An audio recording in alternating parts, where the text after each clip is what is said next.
नमस्कार, India speak daily में आपका स्वागत है और मैं हूं आपके साथ मिंटू झा।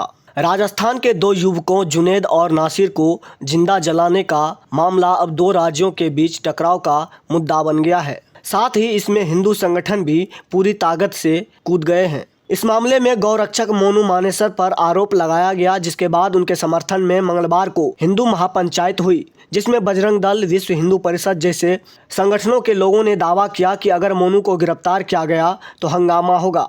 बहरहाल मंगलवार को मोनू मानेसर के समर्थन में हिंदू महापंचायत आयोजित की गई। इस महापंचायत में मोनू को हिंदू गौरव बताया गया और उसे इस मामले में फंसाने का आरोप भी लगाया गया। गौरतलब है कि मोनू मानेसर पर कथित रूप से इन दो हत्याओं में शामिल होने का आरोप लगा है। मोनू बजरंग दल का सदस्य है, इसे इस केस में मुख्य आरोपी बनाया गया है। मानेसर में इस मामले को लेकर हुई महापंचायत में विश्व हिंदू परिषद, बजरंग दल सहित अन्य संगठनों ने हिस्सा लिया। मोनू गौ रक्षा दल का अहम सदस्य है। लोगों का कहना है कि वह गौ तस्करी के मामले को रोकने के लिए मानेसर में काफ़ी सक्रिय है। इसी को देखते हुए अब मोनू को फंसाने के लिए ये सारे आरोप लगाए जा रहे हैं।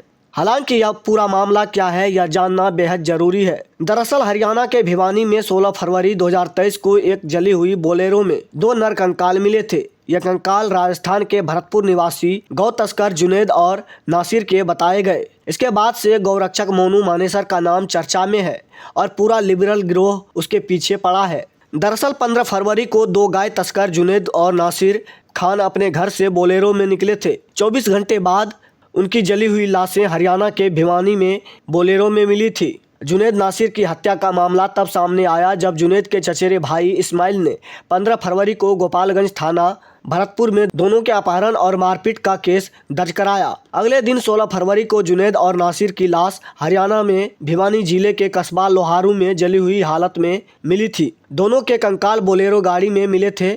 इस मामले में भरतपुर पुलिस ने अपहरण और हत्या का मामला दर्ज किया, जिसके बाद जुनैद और नासिर के परिवार वालों ने सीधा आरोप बजरंग दल के कार्यकर्ताओं पर लगा दिया। बजरंग दल के गौरक्षा प्रमुख मोनू मानेसर पर हत्या का आरोप लगाया गया है और राजस्थान पुलिस ने भी इसका आरोप गौरक्षकों पर डाल दिया और गौरक्षकों के खिलाफ कार्रवाई शुरू कर दी। लेकिन सोचने वाली बात यह है कि जिन 5 लोगों पर आरोप लगाया गया है वह बहुत ही प्रमुख लोकप्रिय गौरक्षक हैं। इन्होंने गाय माफिया को रोकने के लिए असाधारण काम किया है, लेकिन आश्चर्यजनक रूप से राजस्थान पुलिस ने जो कुछ भी कहा उसे सच मान लिया और हरियाणा पुलिस की मिली भगत से एक एक कर इन गौरक्षकों की तलाश शुरू कर दी। सबसे बुरी बात यह है कि हरियाणा में भाजपा सरकार ने सभी गौरक्षकों की शस्त्र लाइसेंस रद्द कर दिए। लोकप्रिय हिंदू गौरक्षक मोनू मानेसर ने मेवात हरियाणा के कुख्यात गाय तस्करी माफिया को अकेले ही चुनौती दी है। मोनू एक गौरक्षक समूह चलाता है और इन गौ तस्करों से गायों की रक्षा करता है।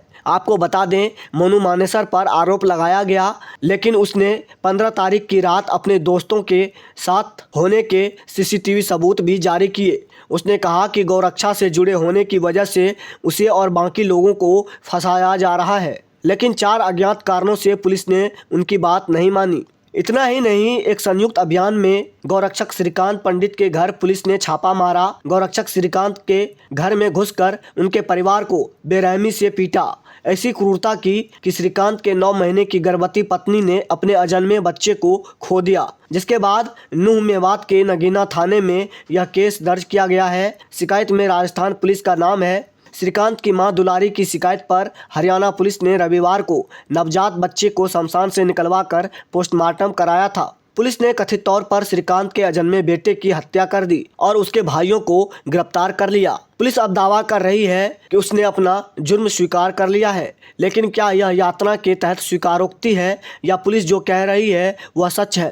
घटना घटी भिवानी में, एफआईआर दर्ज हुई राजस्थान में और उस एफआईआर के दर्ज होने के बाद पॉलिटिकली स्पॉन्सर्ड हो गए। वहां से एक सेना निकलती है और श्रीकांत जी के घर पर अटैक करती है और उसके गर्भ में ही बच्चे को मारा जाता है। साथियों, 2 चीजें समझना है। जब हम कुत्ते को डंडा मारते हैं तो कुत्ता मुंह से डंडे को पकड़ लेता है, ये कुत्ते का एटीट्यूड है। लेकिन जब हम शेर को डंडा मारते हैं तो शेर डंडा नहीं पकड़ता, शेर आदमी पकड़ता है, क्योंकि उसे पता है कि डंडा मुझे नहीं मार रहा, डंडे को पकड़ने वाला हाथ मुझे मार रहा है। समस्या केवल जुनैद और नासिर नहीं है, समस्या राजस्थान पुलिस नहीं है, समस्या इस डंडे के पीछे जो ताकत खड़ी है ना, वो है समस्या।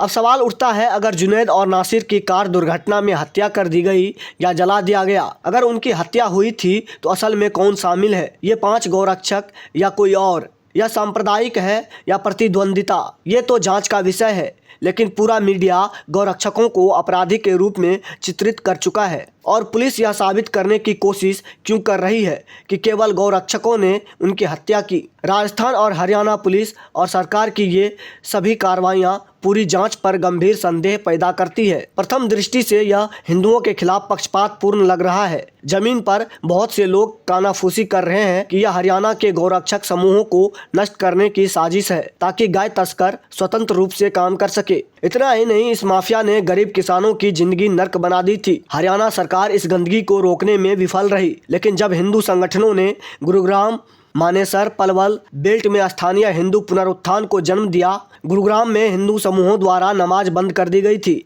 मानेसर गांव की पंचायतों ने कैसे अवैध बांग्लादेशियों को छोड़ने पर मजबूर कर दिया।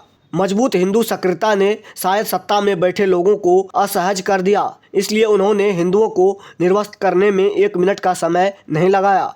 अब यह सवाल है कि अगर ये गौरक्षक बेगुनाह है तो क्या ऐसे शत्रुतापूर्ण माहौल में उन्हें न्याय मिलेगा? क्या इस मामले में गृह मंत्रालय हस्तक्षेप करेंगे और सीबीआई जांच का आदेश देंगे? इस पर हिंदुओं को एकजुट होना चाहिए और न्याय और सच्चाई के लिए लड़ना चाहिए। हमें अपनी जमीनी रक्षा टीमों के साथ खड़ा होना चाहिए। लेकिन जिस प्रकार प्रशासन की तानाशाही चल रही है वह सोचने पर विवश करता है, क्योंकि एक हिंदू हित की बात करने वाली रितु राठौर ने जब इस मुद्दे पर ट्वीट की तो पुलिस प्रशासन उनके घर पहुंच गए और उन्हें धमकाने डराने लगे, जिसके बाद उन्होंने HMO इंडिया, PMO इंडिया को टैग करते हुए ट्वीट किया और गृह मंत्रालय से अपील की। उन्होंने ट्वीट में लिखा, गृह मंत्रालय से होने का दावा करने वाला एक इंस्पेक्टर NS सिंह मेरी अनुपस्थिति में मेरे घर आया था। मानेसर गौरक्षक मुद्दे पर मेरे ट्वीट थ्रेड पर गृह मंत्रालय की ओर से अपनी आपत्तियां व्यक्त की। धीरे धीरे मेरे पति को डराते धमकाते हुए उन्होंने उनसे यहाँ तक कि मेरे बच्चे के बारे में भी पूछताछ शुरू कर दी। मेरे ट्वीट थ्रेड में क्या आपत्तिजनक है यह तो नहीं बता पाए, लेकिन बार बार कहते रहे कि अपनी पत्नी से इस मुद्दे पर ट्वीट न करने को कहें। महोदय, मैं यह भी बताना चाहती हूं कि मैंने जो भी ट्वीट किया है वह प्रमुख समाचार पोर्टलों द्वारा रिपोर्ट किया गया है और पहले से ही सार्वजनिक डोमेन में है। उनसे ID प्रूफ मांगने पर उन्होंने देने से इनकार कर दिया, लेकिन अपना फ़ोन नंबर और वाहन का विवरण दे दिया। महोदय, क्या यह सच है कि गृह मंत्रालय ने अपने पुलिस अधिकारियों को मेरे जैसे नागरिकों के घर जाकर मानेसर मुद्दे पर ट्वीट करने से रोकने के लिए कहा है? क्या पूरी सच्चाई जानने के लिए सीबीआई जांच मांगना गैर कानूनी है? अगर नहीं तो ये लोग कौन हैं जो MHA ID का इस्तेमाल कर नागरिकों को डरा रहे हैं? मैं एक प्रतिक्रिया चाहती हूँ। जिसके बाद इंडिया स्पीक डेली के मुख्य संपादक संदीप देव ने उस ट्वीट को ट्वीट करते हुए कहा, यह सीधे सीधे एक आम परिवार को धमकाने का प्रयास है ताकि वह किसी मुद्दे पर बोल ना सके। HMO इंडिया अमित शाह जी से निवेदन है कि अभिव्यक्ति की सुरक्षा के साथ किसी को खिलवाड़ न करने दे और इस मामले की जांच कराए कि कौन उनके विभाग के नाम पर यह गैर संवैधानिक आचरण कर रहा है। अभी के लिए फिलहाल इतना ही। तो इसी तरह की महत्वपूर्ण जानकारी के लिए बने रहिए इंडिया स्पीक डेली के साथ। धन्यवाद।